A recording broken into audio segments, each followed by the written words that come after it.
अस्सलाम वालेकुम students, welcome back to my YouTube channel inside learning. आज की वीडियो हमारी डीएनए एप्लीकेशन पे। आज हम डीएनए एप्लीकेशन पे डिटेल्ड वीडियो बना रही हूँ मैं, और हम इसमें डिटेल्ड वीडियो डिस्कस करेंगे एक एक पार्ट इसका कि डीएनए एप्लीकेशन कैसे होती है, कौन से एंजाइम्स इन्वॉल्व होते हैं, क्या स्टेप्स होते हैं और ईच एंड एवरीथिंग। तो इस वीडियो के एंड पे आप इस काबिल हो जाएंगे कि आप डीएनए एप्लीकेशन के एमसीक्यू, शॉर्ट क्वेश्चंस और इसका कॉन्सेप्चुअल अंडरस्टैंडिंग आपको अच्छी तरह हो जाएगी। तो चलते हैं अपनी वीडियो की तरफ। सबसे पहले हम बात कर लेते हैं कि डीएनए क्या है। DNA stands for deoxyribonucleic acid. DNA is a chemical, DNA chemical है जो कंट्रोल करता है एक्टिविटीज़ किसकी, सेल की, विद द कोड्स इंस्ट्रक्शंस, जो भी उसको इंस्ट्रक्शंस दी जाती हैं उसके इनहेरिटेंस में। Through the cell division DNA is passed on to the new cell. Cell division होती है तो डीएनए एक सेल से दूसरे सेल तक चला जाता है। अपने मैकेनिज़्म की थोड़ी सी बात करें कि डीएनए रेप्लिकेशन का मैकेनिज़्म क्या है, रेप्लिकेशन होती क्यों है। ज़ाहिर है सेल रेप्लिकेट कर रहे हैं, लिविंग बॉडीज़ में replication through out the body होती रहती है, through out the life sorry. तो एक सेल से दूसरे सेल में डीएनए पास आउट होता रहता है। तो मैकेनिज्म ऑफ रेप्लिकेशन क्या है। Watson and Crick proposed a possible mechanism of replication based on their model. Watson and Crick ने most successful DNA model propose किया था और उसके बाद ही उन्होंने ये मैकेनिज्म ऑफ रेप्लिकेशन भी इंट्रोड्यूस करवाया। The first step, the hydrogen bonds between the bases of the two complementary strands chains dissolve and the two chains unwind। अब आपको पता है डीएनए का जो स्ट्रक्चर होता है वैसे वाइंडेड सा स्ट्रक्चर होता है, ऐसे टेंगल्ड सा, लेकिन क्योंकि आप लोगों को समझाना था तो इसलिए मैंने बिल्कुल एक स्ट्रेट स्ट्रक्चर बनाया ताकि आपको इजीली समझ आ सके। ये मैंने दो स्ट्रैंड्स बनाए हैं डीएनए के, और ये बीच में नाइट्रोजेनियस बेसिस हैं जो एक दूसरे से हाइड्रोजन बॉन्डिंग के थ्रू अटैच है। आपको पता है नाइट्रोजन बेसिस में आपस में हाइड्रोजन बॉन्डिंग होती है। एडेनाइन और थायामीन में 2 हाइड्रोजन बॉन्ड, गवानीन और साइटोसिन में 3 हाइड्रोजन बॉन्ड। ओके, सबसे पहले क्या होता है, इस स्टेट में डीएनए होता है और सबसे पहले क्या होता है उसके जो नाइट्रोजनस बेसिस है वो एक दूसरे से क्या हो जाती हैं, सेपरेट फ्रॉम ईच अदर, अलग अलग हो गई, 2 स्टैंड्स बन गए। Each stand acts as the template. अब एक स्टैंड क्या, एक इन दोनों में से एक स्टैंड दोनों एज अ किस तरह काम करते हैं, टेम्पलेट के थ्रू, और वो क्या करते हैं, असम्बल करते हैं एक और stand on which is complementary to it. अब वो क्या बनाते हैं, एक नया स्टैंड जिसको हम क्या कहते हैं, कॉम्प्लीमेंट्री स्टैंड।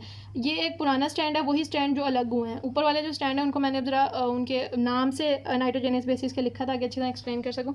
एक साइड ये थी और एक साइड ये थी। अब ये दोनों साइड पहले एक दूसरे के साथ थी, अब ये क्या हो गई हैं, अलग। अब ये इसने अपना कॉम्प्लीमेंट्री स्टैंड बनाया, इसने अपना कॉम्प्लीमेंट्री स्टैंड बनाया। इसका कॉम्प्लीमेंट्री स्टैंड ये है, एडेनाइन के सामने थायामीन, गवानीन, साइटोसिन, ये सारे, और इसका और इस वाले का जो टेम्पलेट स्टैंड था इसका कॉम्प्लीमेंट्री स्टैंड ये वाला है। इन दोनों ने अपने अपने न्यू स्टैंड्स बना लिए हैं। सबसे पहले स्टैंड्स अलग होते हैं, फिर वो अपने अपने न्यू स्टैंड्स बनाते हैं।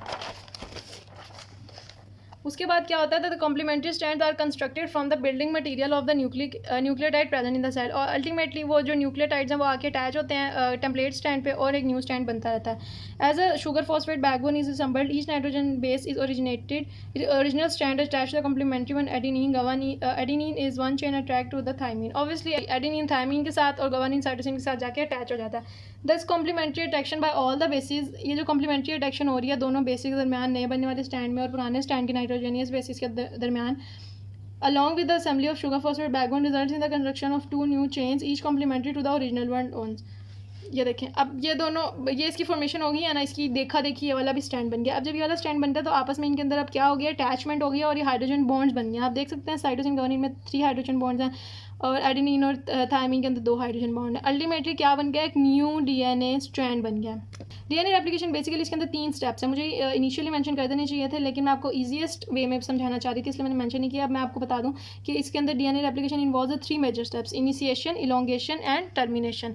इनिशिएशन में क्या होता है, रेप्लिकेशन होने लग जाती है फोकी sequence of DNA found at a specific site. सबसे पहले वो साइट फाइंड आउट करते हैं जहाँ से रेप्लिकेशन स्टार्ट होनी है डीएनए की, और वहाँ पे अनबाइंडिंग स्टार्ट हो जाती है इलोंगेशन के केस में। जैसे ही इलोंगेशन का फेस आता है अनबाइंडिंग हो रही होती है, साथ ही ऐसे डीएनए काम कर रहा होता है कि ये ऐसे अटैच होता है ना, तो ये ऐसे अनवाइंडिंग हो रही होती है, अनवाइंडिंग हो रही होती है अभी, और यहाँ पे नया डीएनए बन रहा होता है और पीछे से भी डीएनए की अनवाइंडिंग हो ही रही होती है। तो ये पैरेलल प्रोसेस ही चल रहा होता है कि साथ ही डॉटर स्ट्रैंड्स भी बन रहे हैं और अनवाइंडिंग भी चल रही है, और जो है ना प्रोटीन्स भी ऐड हो रही हैं। टर्मिनेशन क्या है, 3 स्टेप्स हैं। इनिशिएशन में सारा स्टार्ट होता है, उसकी आइडेंटिफिकेशन होती है उस पार्ट की जिसने रेप्लिकेट करना है, इलोंगेशन में अनबाइंडिंग और synthesis of the new strand हो रही होती है। टर्मिनेशन में 2 identical copies of the DNA बन के अलग हो जाती हैं, नई कॉपीज बन जाती हैं। नेक्स्ट हम बात कर लेते हैं लिस्ट ऑफ एंजाइम्स की। List of enzymes that are involve in the process of DNA replication. बड़ा इंपॉर्टेंट टॉपिक है।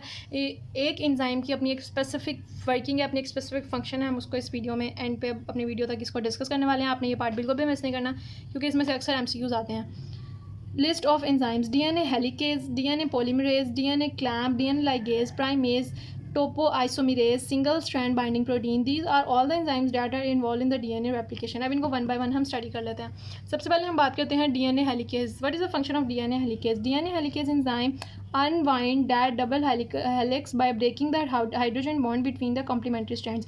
अब जो डीएनए के स्ट्रैंड्स हैं, ये 2 स्ट्रैंड्स हैं, इन्होंने क्या करना है, आपस में अलग होकर रेप्लिकेट करके नया डीएनए बनाना है। तो ये जो स्ट्रैंड्स हैं, इनको सबसे पहले क्या, आपने अभी प्रोसेस पूरा पढ़ा है, तो इसको सबसे पहले क्या करना होता है, अनवाइंड करना होता है। इन दोनों स्ट्रैंड सबसे पहले अलग करना होता है। अलग होंगे तो नया स्ट्रैंड आगे बेसिस जुड़ेंगे, नया स्ट्रैंड बनेगा। तो अलग करने का जो एंजाइम है जो यूज़ होता है वो कौन सा है, डीएनए हेलिकेज। ये अनवाइंड करता है दोनों स्ट्रैंड्स को। उसके बाद है डीएनए पॉलीमरेज। डीएनए पॉलीमरेज का क्या फंक्शन है, DNA polymerase involves in the replication, repair and proof reading. DNA polymerase proof reading में और रेप्लिकेशन में इन्वॉल्व होता है, और रिपेयर में भी। अब रेप्लिकेशन में कैसे इन्वॉल्व होता है, सबसे पहले जब एक स्टैंड अलग हो गया, अब ऊपर वाला ये वाला जो एक स्टैंड था ये अलग हो गया, ये रहा, इसने अब यहाँ पे नए नाइट्रोजनियस बेसिस अटैच करना शुरू कर दिए हैं। जैसे ही वो अटैच होना शुरू होती हैं तो इन जो ये वाला जो पोर्शन है, इन नाइट्रोजनियस बेसिस को, इस सेगमेंट को, क्योंकि ये छोटे छोटे सेगमेंट्स में बहुत सारे डीएनए पॉलीमरेज लगे होते हैं, तो छोटे छोटे सेगमेंट्स में इस तरह करके बन रहा होता है पूरा डीएनए। ऐसे नहीं होता कि एक डीएनए यहाँ से स्टार्ट हुआ तो एंड तक एक ही पूरा बना हुआ है। ये छोटे छोटे सेगमेंट्स में बनता है, एक ये वाला पार्ट, एक ये वाला पार्ट, थोड़ी सी आगे जाके थोड़ा सा और एक सेगमेंट बना होगा। तो ये जो न्यू सेगमेंट्स बन रहे हैं, जो न्यू स्टैंड है, ये टुकड़ों की शक्ल में बनता है। तो इसमें जो एक टुकड़ा है इसको हम क्या कहते हैं, Okazaki fragments. Okazaki fragments are the small और the segments of the DNA strands nitrogenous bases daughter cell की, जो कि नया स्टैंड बन रहा है, उसके जो टुकड़े हैं उसको हम क्या कहते हैं, ओकाज़ाकी फ्रेगमेंट।